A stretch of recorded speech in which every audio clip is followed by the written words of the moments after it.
शांत पंचवटी वन में सीता कोमल अनुग्रह के साथ फूलों को व्यवस्थित करती हैं। पास ही राम सीता को गहरी स्नेह से देखते हैं। लक्ष्मण खतरे के किसी भी संकेत के प्रति सतर्क पहरा देते हैं। जंगल पक्षियों के मधुर गीतों और नदी की कोमल ध्वनि से गूंजता है। शूर्पणखा कामुक इरादे से अपने कूल्हों को मटकाते हुए पंचवटी पहुंचती है।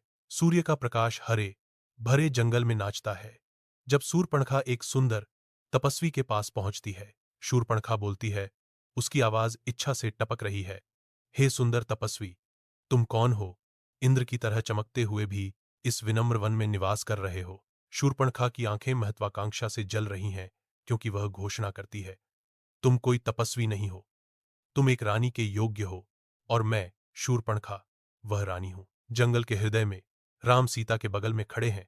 उनकी शांत उपस्थिति अज्ञात के विपरीत है जो आ रहा है। मुस्कुराते हुए राम सीता की ओर इशारा करते हैं और गर्व से उनका परिचय कराते हैं।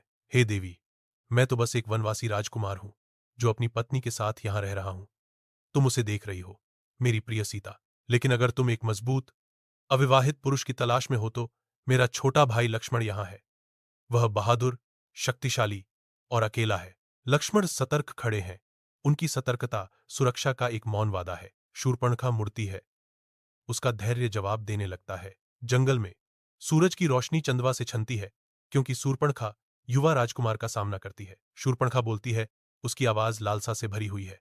युवा राजकुमार, क्या तुम मुझे अपनी पत्नी के रूप में स्वीकार नहीं करोगे? साथ मिलकर हम वनों पर राज कर सकते हैं। लक्ष्मण, भाई की सेवा, मुझे ले जाओ। राम देखते हैं, उनके होठों पर एक सौम्य मुस्कान है। लक्ष्मण धीरे से हंसते हैं, राम के मनोरंजन की प्रतिध्वनि करते हुए। शूर्पणखा की मुस्कान लड़खड़ा जाती है और उसकी जगह सीता की ओर द्वेषपूर्ण निगाहें टिक जाती हैं। शूर्पणखा का क्रोध फूट पड़ा। अगर वह मेरे रास्ते में खड़ी है तो मैं उसे चीर दूंगी। शूर्पणखा छटपटाती है। उसका शरीर एक राक्षसी रूप में बदल जाता है। उसके नाखून तेज पंजों में बदल जाते हैं, जो हिंसा की प्रस्तावना है। वह सीता पर झपटती है, एक भयानक शिकारी जानवर की तरह। लक्ष्मण तलवार ताने खड़े हैं। सूरज की रोशनी जंगल की जमीन पर धब्बे डाल रही है। लक्ष्मण की आवाज शांति को चीरती हुई, एक कदम भी आगे नहीं राक्षसी। शूर्पणखा जंगल में लड़खड़ाती हुई जा रही है।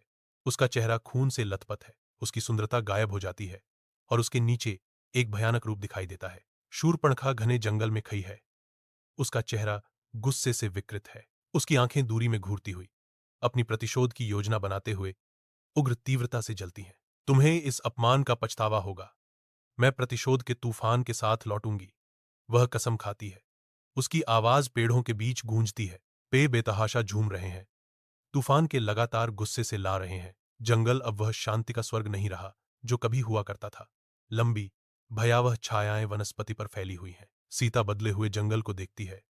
उसकी आवाज अशांति को दर्शाती है। जंगल अब शांत नहीं रहा। अथक सूर्य के नीचे राम दृढ़ता से खड़े हैं। उनकी निगाहें क्षितिज पर टिकी हैं। हवा में प्रत्याशा भारी लटकी हुई है। दृढ़ संकल्प के साथ राम कहते हैं, यह तो बस शुरुआत है सीता।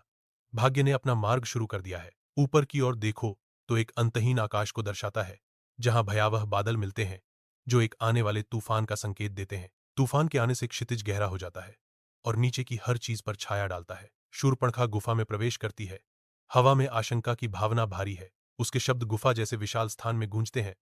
भाई, मुझे राम और लक्ष्मण ने अपमानित किया है। रावण पत्थर के सिंहासन पर बैठा है। उसके चारों ओर धूप की गंध घूम रही है। वह उसके गुस्से से अप्रभावित है। रावण का चेहरा गुस्से से तमतमा जाता है। उसकी आंखें क्रोध से जल रही हैं, क्योंकि वह महल में तूफान की तरह घुसता है। वह बदला लेने की योजना बनाता है।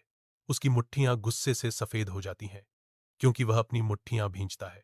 रावण ने मायावी राक्षस मारीच को अपने पास बुलाया। जंगल के हृदय में रावण की आंखें अधिकार के साथ जलती हैं, क्योंकि वह मारीच का सामना करता है। रावण की काली योजना सामने आती है, जिससे मारीच डर और कर्तव्य के बीच फंस जाता है। मैं तुम्हें आदेश देता हूं कि तुम एक सुनहरे हिरण का रूप धारण करो और सीता को दूर ले जाओ। मारीच हिचकिचाता है, फिर आज्ञा का पालन करता है।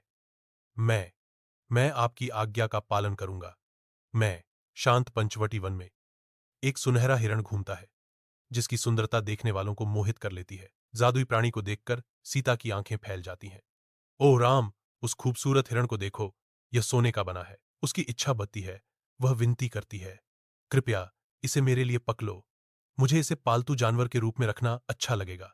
राम जंगल में दौड़ता है।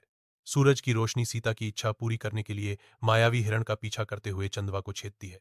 वह पीछे मुड़कर लक्ष्मण की ओर इशारा करता है। उनके बीच एक मौन आदेश पारित होता है। लक्ष्मण, सीता की रक्षा करो, मैं जल्द ही वापस आऊंगा। राम हिरण को जंगल में और अंदर ले जाता है। हिरण गिर जाता है। राम द्वारा उसका जीवन समाप्त हो जाता है। मारीच की निराशा भरी चीख जंगल में गूंजती है। हे सीता, हे लक्ष्मण। राम की दूर की आवाज सुनकर सीता का चेहरा चिंता से भर जाता है और वह कांपने लगती है।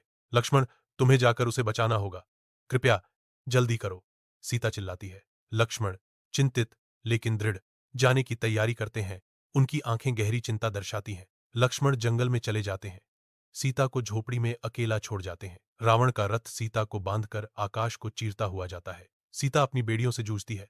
उसकी आवाज फट जाती है। मुझे छोड़ दो, नीच राक्षस, यह कायरतापूर्ण कार्य है।